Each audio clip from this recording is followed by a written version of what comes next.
One यानी हिकु, अगरि ॿ लिखंदासीं त इहा आहे ॿ दफ़ा, ऐं टे आहे लिखंदासीं यानी 3, ट्रिपल आई माना 3।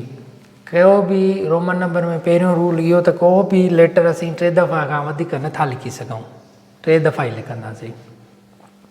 ऐं जॾहिं बि का सिंबल यानी जीअं ॾिसो 5 हे असीं 5 20 सां था लिखूं, अगरि जेकॾहिं 4 लिखंदासीं यानी 5 खां हिकु घटि, 5 खां हिकु घटि त उहो जेका बि शइ असीं घटि लिखणी हूंदी आहे लेफ्ट ॾांहुं लिखंदासीं। जीअं आहे बि आहे यानी हिकु घटि, यानी कट करिणो आहे, सबट्रैक्ट करिणो आहे हिकु हिन मां 5 मां, त उहो लेफ्ट ॾांहुं लिखंदासीं।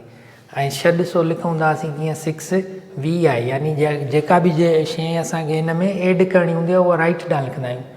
5 में हिकु एड कयो 6 त थी वियो 20 आहे। 7 यानी 2 एड कयोसि 7, ऐं 8 3 एड कयोसि।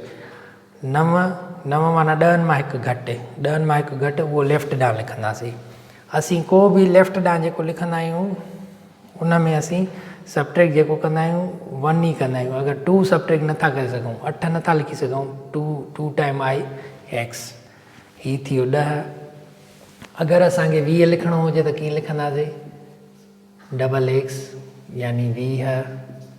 अगरि 30 लिखिणो हूंदो त असीं ट्रिपल एक्स लिखंदासीं 30। अगरि असांखे 40 लिखिणो हूंदो त 50 मां 10 घटि, 50 खे असीं एल सां शो कंदा आहियूं, तंहिंजे करे एक्स एल यानी 40।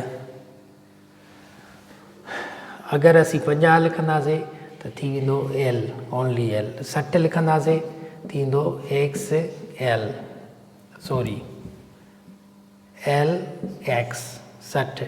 70 लिखंदासीं थींदो एक्स एल डबल एक्स। 80 लिखंदासीं थींदो एल ट्रिपल एक्स। 90 लिखंदासीं त 100 मां 10 घटि, 100 मां 10 घटि। 100 खे असीं रिप्रेज़ेंट कंदा आहियूं सी सां, एक्स सी यानी 90। अगरि 100 लिखंदासीं त थी वेंदो सी। जेके मेन सिंबल आहिनि उहे ई हिकु ई 50 जी ऐं 10 जी, इहे मेन सिंबल आहिनि। 1 जी इहे मेन सिंबल आहिनि। 100 अगरि असीं 200 लिखंदासीं 2C, 300 लिखंदासीं थींदो 3C, 3 time C, triple C। 400 लिखंदासीं त थींदो 500 मां 100 घटि, 500 असां डी सां लिखंदा आहियूं त थींदो CD। 500 लिखंदासीं त थी वेंदो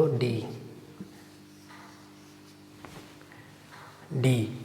अगरि असीं 600 लिखंदासीं त DC, 600 यानी DC।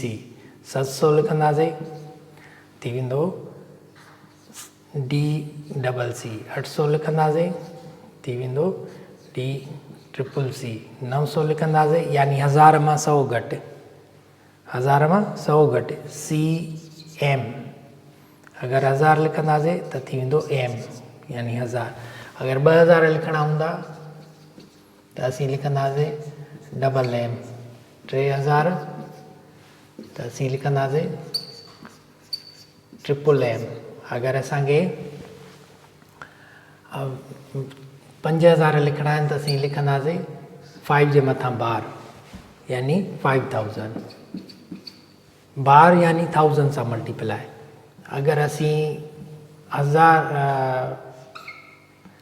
असीं अगरि लिखूं था मिलियन यानी 6 ॿुड़ियूं त असीं 1 जे मथां 2 बार ॾेई छॾींदासीं।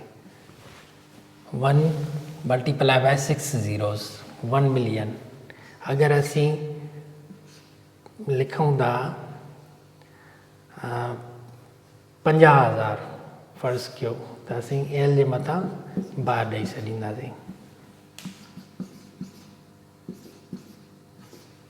अहिड़े तरीक़े सां अगरि 20 जे मथां डबल बार अची वेंदो त थी वेंदो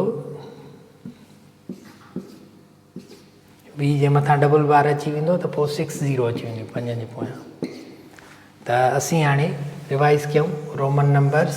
रोमन नंबर 1 लिखिबो हीअं 1 5 1 5 10 लिखंदासीं त x लिखंदासीं ऐं 50, c यानी 100, d यानी d मीन्स 500, m मीन्स 1000 ऐं रूल्स कहिड़ा आहिनि राइट साइड ॾांहुं अची वेंदो त एड कंदासीं ऐं लेफ्ट साइड ॾांहुं अची वेंदो त सबट्रेक्ट कंदासीं।